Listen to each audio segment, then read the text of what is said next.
بسم الله الرحمن الرحيم، والصلاة والسلام على سيدنا محمد عليه أفضل الصلاة والسلام. أهلا بكم يا أصدقائي في قناتكم يوميات فوفا.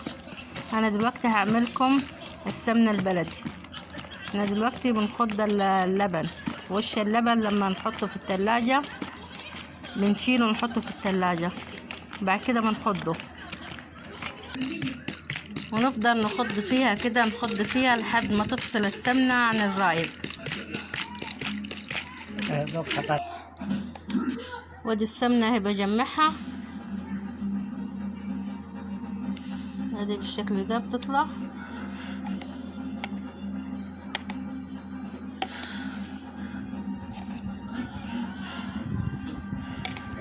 اهم حاجة فيها الخضان، تفضلوا تخضوا فيها لحد ما ايه تتفصل معاكم السمنة عن الرايب. وبعد كده احطها على النار اسيحها.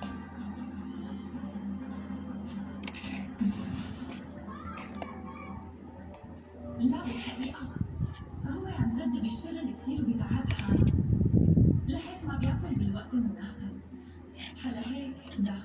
أنا رح أصل المواد اللي خبر عنه. طيب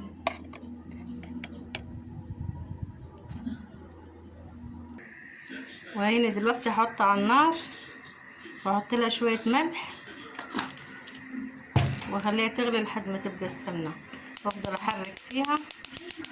وده الرايب ما يترميش، ده بيتعمل مش. انا هعمله لكم دلوقتي المش بتاعنا الصعيدي.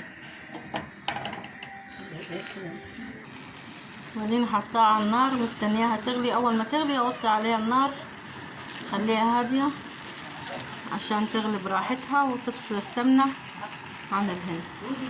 وادي معانا الرايب بفصل دلوقتي، هيبقى مش، وهوريكم بعد ما يخلص.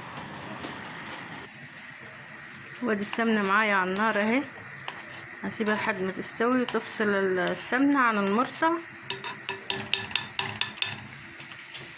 وادي المش معايا اهو، خلاص اهو جرب فصل. هو دلوقتي ايه ياخد له غلوتين كده وهطفي عليه، وهوريهولكم بعد ما يخلص. اهم حاجة السمنة دي توطي عليها الاخر عشان تستوي. وبصفي المية دلوقتي، بعزل المش عن المية بالشكل ده.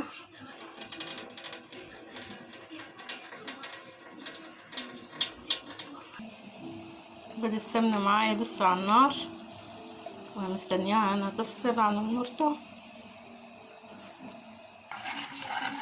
ودي السمنة بتاعتي جربت اهي، وفي اخر مرحلة تقدر تحركي فيها لحد ما تصفر وتطفي عليها على طول عشان تتحرق منك.